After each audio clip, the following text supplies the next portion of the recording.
Welcome to the Fat Monk Podcast. Tales of meeting an unorthodox Daoist and his friends amongst the mountains and waters of China. Written by Xiaoyao and read by Nick Dent.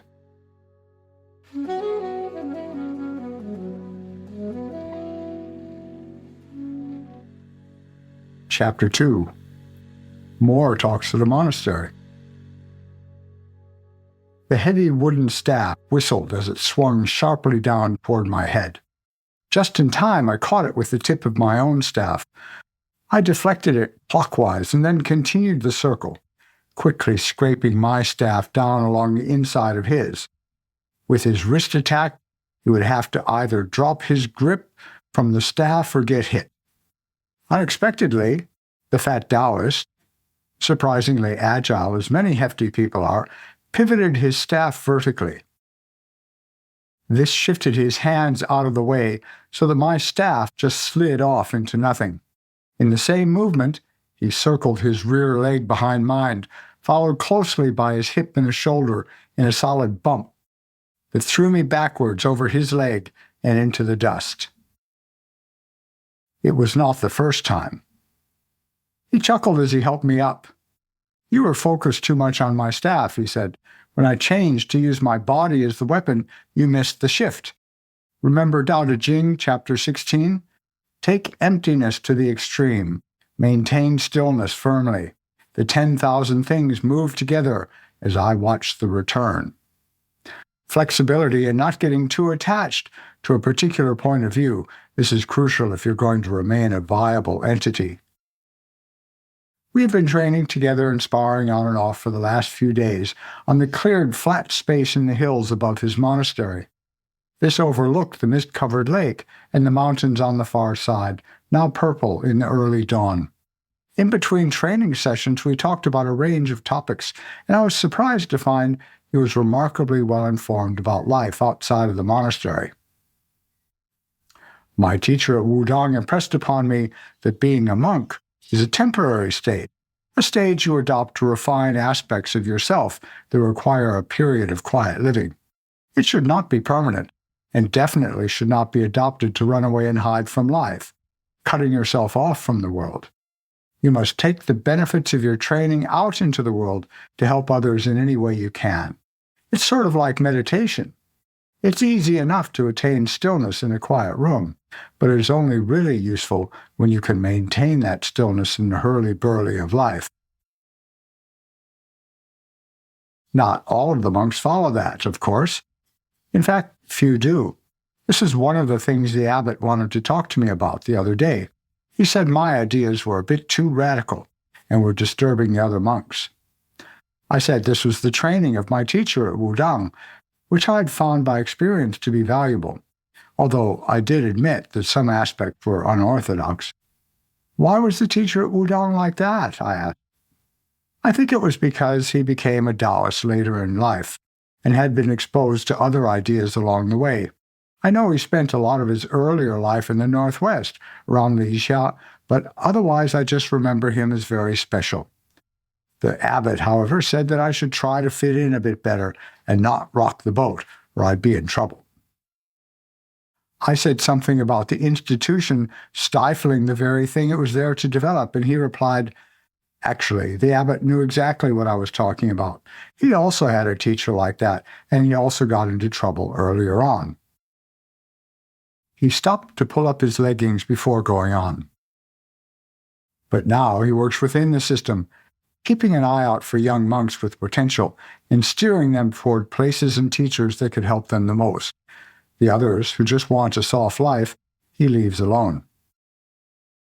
The fat monk stood up, leaned on his staff, and said, "You know, I have found we are often watched, first to see if we show interest, and then later capacity, whether we know it or not. We are often helped, even if we do not register it. People who look quite ordinary may be much more advanced than you think, and may even be teaching others quietly without anyone else being aware of it. You cannot really tell from the outside. Such a teacher would not be obvious by their piety or the way they dress or any other external indication." This was a new idea for me. So why would they do that? And then how can you tell who a realized teacher is? He thought for a second. Well, one reason is that anyone can dress like a Buddhist monk or a Daoist priest. You just put on the garments. What does that change? It's the inside that counts. Furthermore, a teacher like that, a really realized teacher, will often try and put you off rather than try to attract you. Your reaction to this type of deflection will say a lot about you, your perception, and your capacity. In any case, there are plenty of things that you must teach yourself before you ever need a high-level teacher. Many things, in fact, convey sustenance for your inner being, although on the outside they look completely ordinary. Some literature is like that. I had not really taken all these ideas in, but didn't want to show it. I'd caught my breath and was ready for some more workout. I challenged him to push hands, a soft form of Taichi sparring, in which as little brute strength as possible is used, while still aiming to control the other person. Not bad, he said, after a few minutes of simple circular pushing. You are quite soft and yet still have that tensile resiliency that gives the quality of peng, energy, to your contact with the opponent. What would you do if I grabbed you like this? He grabbed my hand with the grip like a bear. Rather than try to pull back and jerk free, I went with and followed his pull, and folded my elbow over his arm, forcing his hand into an untenable position from which he had no choice but to let go. Good, he said, breaking off and standing apart. But how did you do that? He did not wait for an answer but provided it himself, gesturing to my hand while his bright eyes flashed. You let go of your idea. He has my hand, and you gave up your hand to me. Then you very generously also added an elbow. He laughed. That was too much for me, so I had to release you. Letting go, giving way, giving away. These are deep principles that apply to a well-lived life as much as they do to skillful Tai Chi practice. He paused for a moment, apparently caught by an idea, and held up his hand as I started to say something, then continued. Sorry, but I feel it's important to tell you this. I can truly say that whatever I have given away has always been repaid many times over. Whether it's money or assistance or affection, as long as it is given without looking for some reward, one is always rewarded. The frightening thing is that applies not only to good things, if only people knew it. I was touched and slightly embarrassed by that fact. This is when I realized that in the West, we're not used anymore to straight talk about generosity or affection. Everything has to be cynical or hard-nosed. The realization saddened me, because I knew it diminished us as human beings. To change the subject, I asked him about striking acupuncture points to cause paralysis, which was a staple of Chinese kung fu novels and movies. To my surprise, he agreed it was possible. Paralysis, though, means incapacity for further attack, he explained. You don't have to completely freeze someone like in the movies. You just have to make it practically impossible for them to use a limb. That's enough. But just by striking a single acupuncture point, I asked, still incredulous. Certainly, he said. My doubts continued, and finally I expressed them and basically insisted on a demonstration, even though he warned me that I would not like it. He directed me to adopt a typical defensive posture, which I did, right hand and foot forward, which he matched. Suddenly he sprang forward and flicked his front hand over, palm up, just brushing my eyelids. I blinked reflexively. At almost the same time, I felt a solid whack to the back of my lower right leg, and instantly the muscles of my right calf balled into a solid knot. It was like a stretched spring suddenly cut loose from one end. The pain was excruciating and did not stop. I hopped around on one leg briefly, then fell over in the dirt, grabbing my leg, trying desperately to massage some life back into the muscle. I told you would not like it, he said with an innocent look. That was a single point, Chung-shan. When you blinked, I had a chance to sweep my right foot in, then hook it so it would catch you just below the belly of the gastrocnemius muscle, where the point is.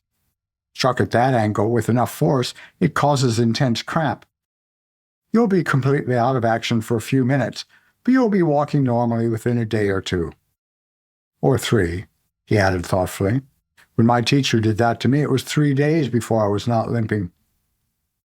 I groaned, but was not angry or resentful. I was actually happy to have experienced the reality of what was often dismissed as legend, and said as much. He agreed. Yes, I felt something like that too.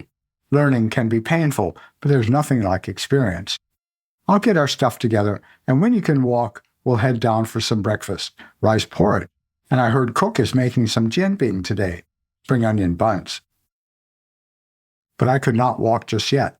While he waited, he showed me the special breathing method from Chenjiagou, the village home of Chen-style Taichi, a method they used in between practice sets.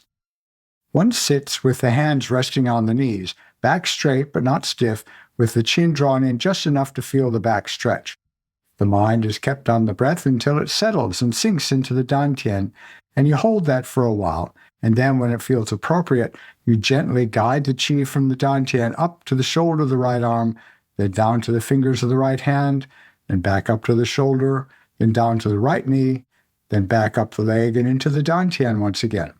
From here, the qi goes to the left knee, then back and up to the left shoulder, and down to the tips of the left hand, then back to the dantian. The order isn't important, he said as he demonstrated the posture. This is right arm, right leg, left arm, but it can be varied.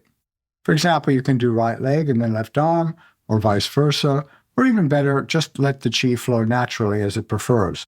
Once it is flowing naturally, the next Tai Chi set you do will be very spirited and lively. Gudang Jingshen Le. You have drummed up the qi. But it is not using your mind to try to force the qi to circle when it's not ready. That would be counterproductive. It's more like allowing it to flow there. It's best just to let it be natural, as it will certainly move by itself when ready. Anyway, you can exhaust the qi by trying to force it, and you definitely do not want to do that. You need to accumulate energy, not dissipate it. Are you familiar with the Chuan Dao Ji? He asked. I was just reading it again last night, and there's a passage that says, and he paused, shut his eyes, and recited,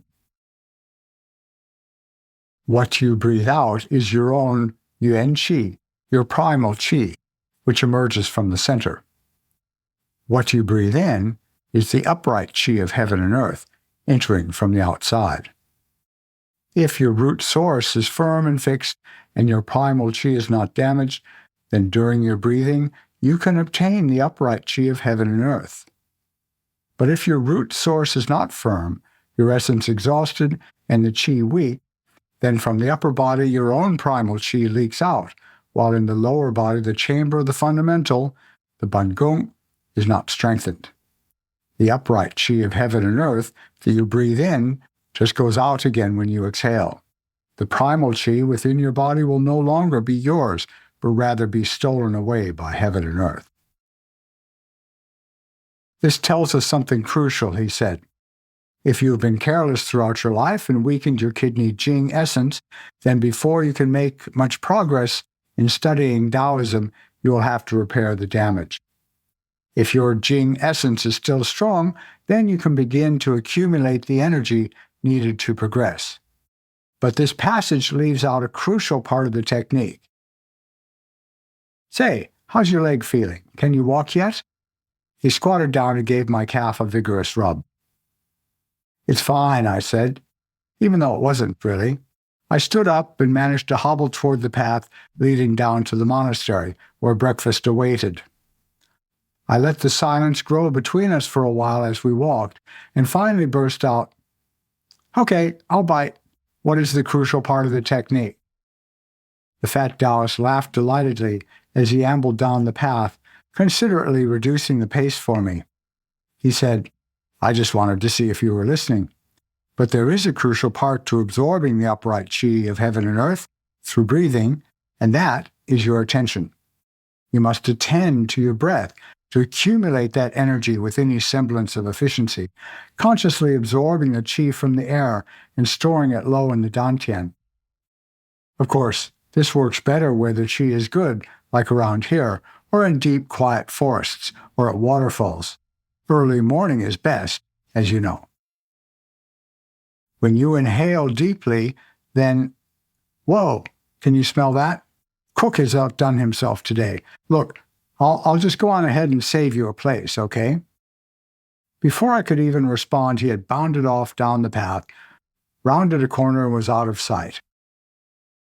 I shuffled along after as quickly as I could, muttering imprecations, imagining the monastery kitchen thoroughly picked clean by the less than abstemious monks. There is no sin in good food, the fat monk grinned, his mouth full of green, when I challenged him about this. I'd collected my own congee and spring onion buns and sat down where he had saved me a place, true to his word. It's all about balance, as you know very well. Food that is made with high-quality attention and eaten with enjoyment is extremely nourishing on many levels.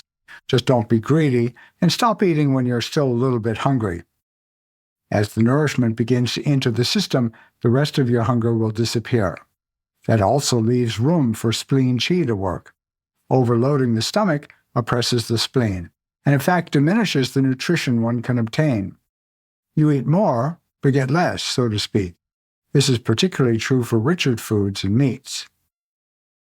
As we left the kitchen, I saw a few glances at my limp from some of the other monks, and a few stifled grins quickly buried in bowls of congee. The fat monk noticed, and before I could say anything, smiled cheekily and said, "They wanted to know where you were, so I had to tell them." "Don't worry, a couple of them have had limps like yours before, too. There's no malice in their look. They know exactly how you feel. Come on, let's head down to the library. I'm a bit late opening up again. The abbot will be cross." We reached the library where he'd first met the week before.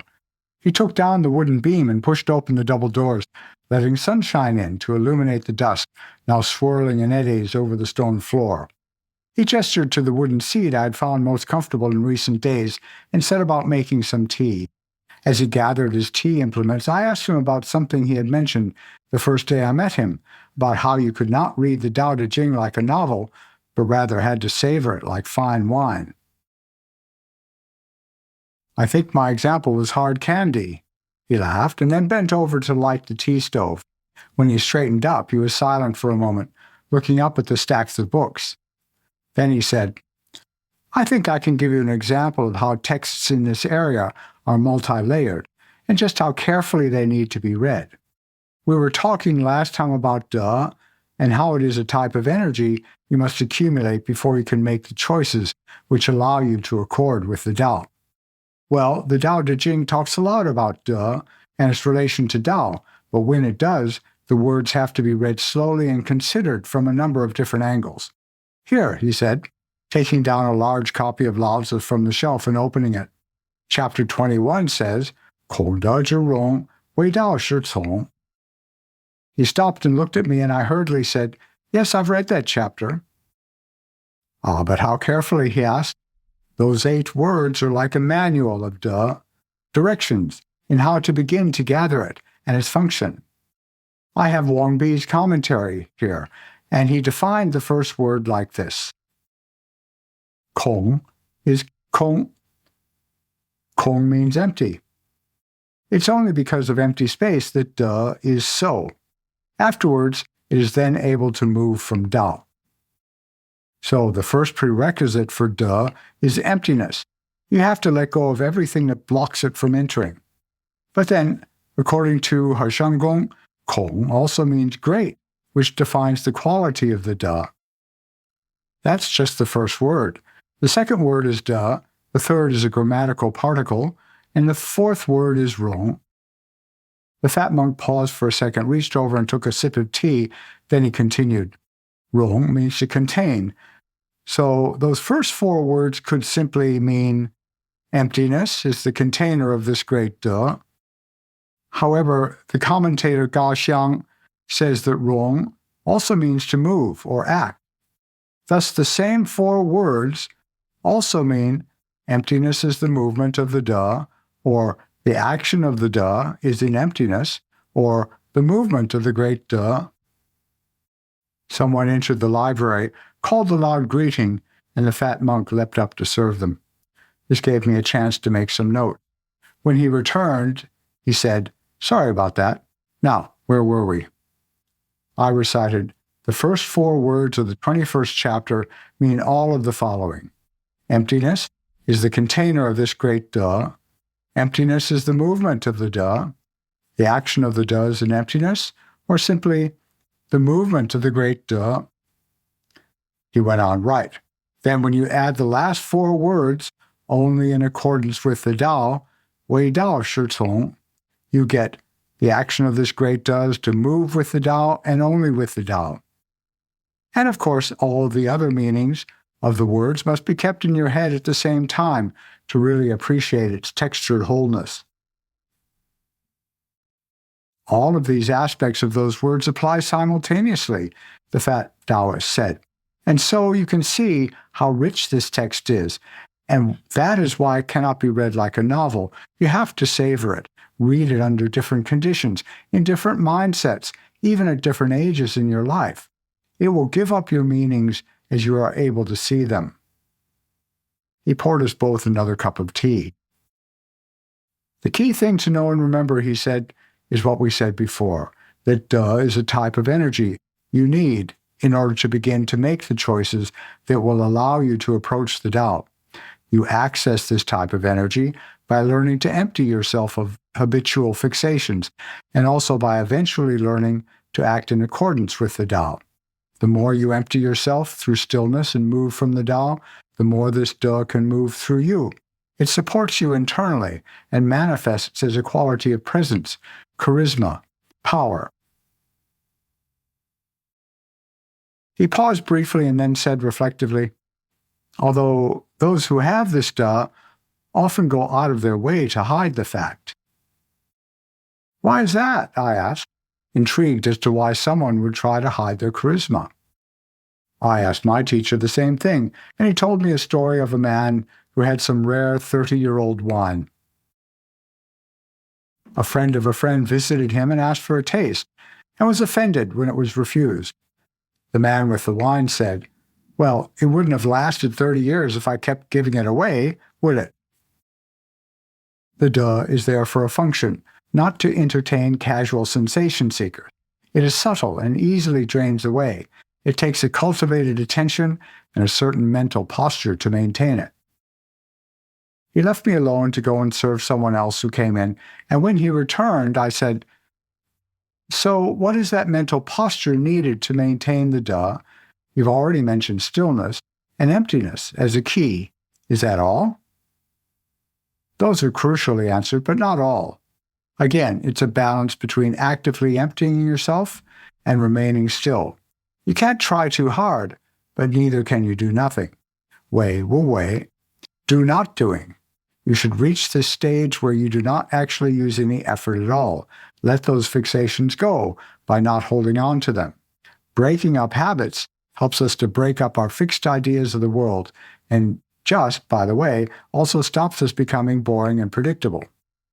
Breaking up fixations also makes space for different aspects of life to enter.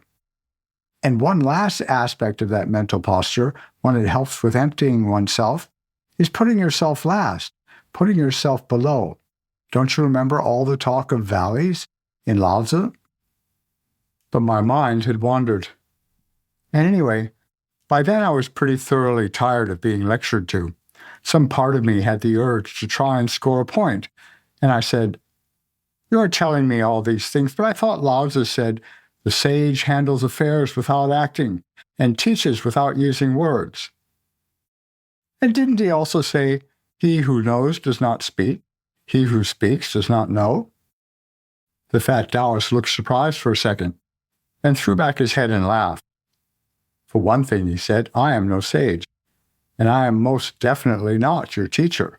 That is quite a special relationship, not entered into lightly.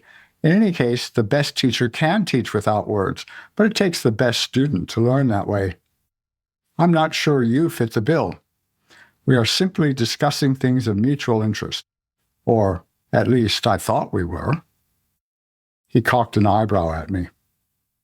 I was feeling a bit sheepish by then, and covered it by taking a sip of tea. He continued, It's true that Lao Tzu did say, "He who knows does not speak. He who speaks does not know." But then he went ahead and wrote a book about it. So what does that fact tell us? First, just what the first chapter says. You can talk about it, but don't mistake the words for the real thing. Also, don't get stuck on the words. You should try to get beyond the words as soon as you can. The problem is, very few people can learn without some sort of verbal guidance, and that is more true now than in the past.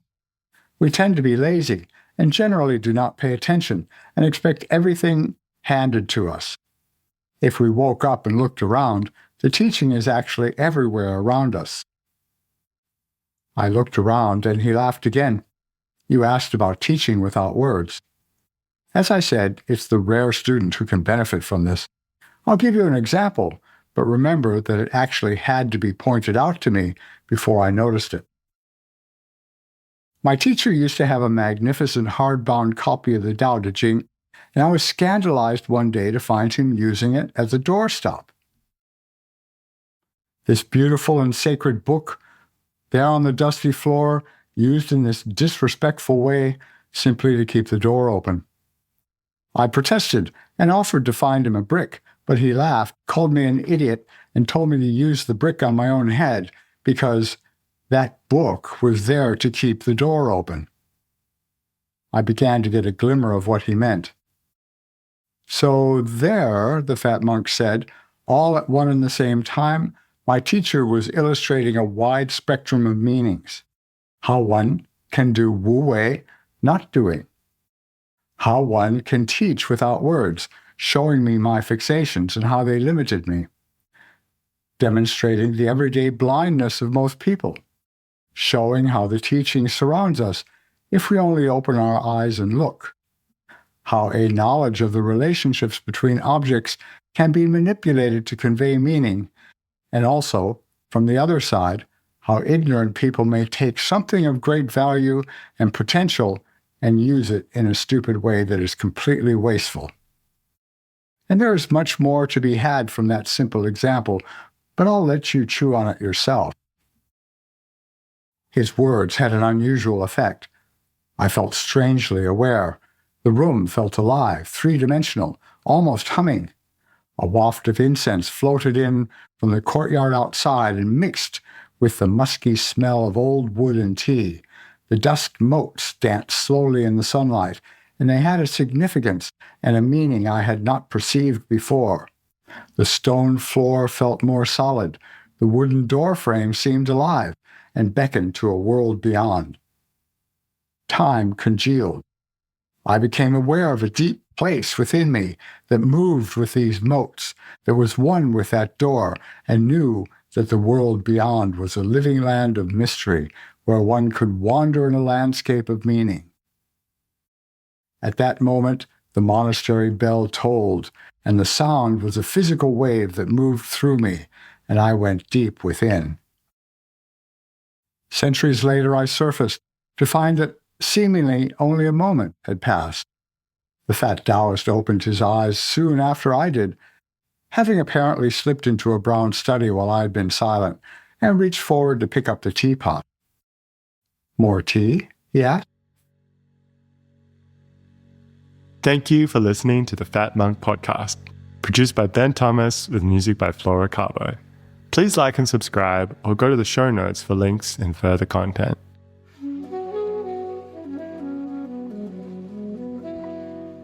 If you'd like to peruse the whole Fat Monk corpus, visit fatmonk.net for all the stories and other snippets of Taoism.